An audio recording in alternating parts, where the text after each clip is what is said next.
Storms is sort of the talk of the night, and then let's, kind of carry on into the weekend. But for now, what are we looking? Well, so I mean, it's been quiet. We've seen a whole lot of nothing so far, but that doesn't mean that the storms aren't still coming. So they are coming, okay. For some of us. Okay. For some of us. Let me clarify that. I'd say here in the metro, we're probably not going to see anything. However, if you are in our northernmost viewing area here, so I'm talking to you folks around Jackson, Jennings, and Lawrence counties, you're probably going to get clipped by that short line of storms that's just over to the north of you at this point.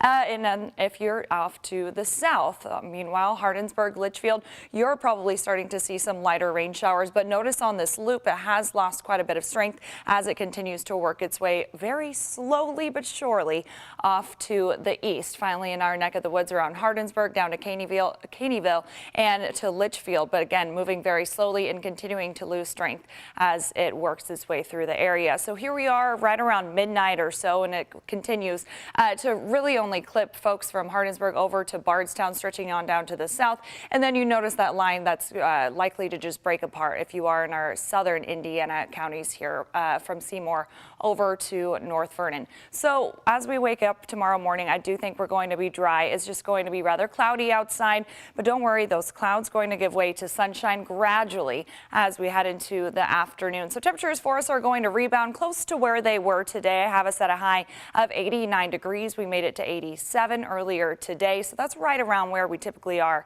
for this time of year. Notice even at 6 o'clock tomorrow night, we're still dry and we're still seeing sunshine, but some of that sun could warm the ground and work to fuel some of these storms later on into the evening and really into the overnight hours. This particular model showing these storms not pushing into the picture until about this time tomorrow evening. But when they do, they're likely to blossom. They're likely to be quite widespread into the overnight hours. So even waking up very early Monday morning, we're likely still going to see and hear some of those storms being around. Because of that, we do have the chance to see these storms become strong to severe. All of the state of Kentucky is under a slight risk, which is a level 2 of 5 on that severe weather potential scale. And our main threat's going to be strong to potentially damaging wind gusts, large hail, frequent lightning, and heavy rainfall. So we need to be staying weather aware. That's everywhere. Unlike tonight, tomorrow evening, we're all under that severe threat. And not just for our Sunday, also on Monday, we could see some storms around, and then we briefly dry out Tuesday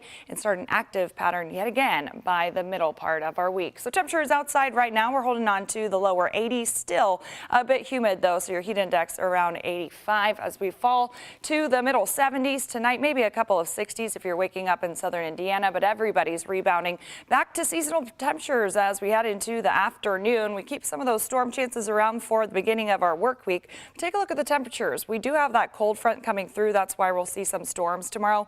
And so in the wake of those storms, we're going to be a little bit cooler, about a handful of degrees. So mid 80s are going to last through Tuesday. We're back to the upper 80s Wednesday into Thursday.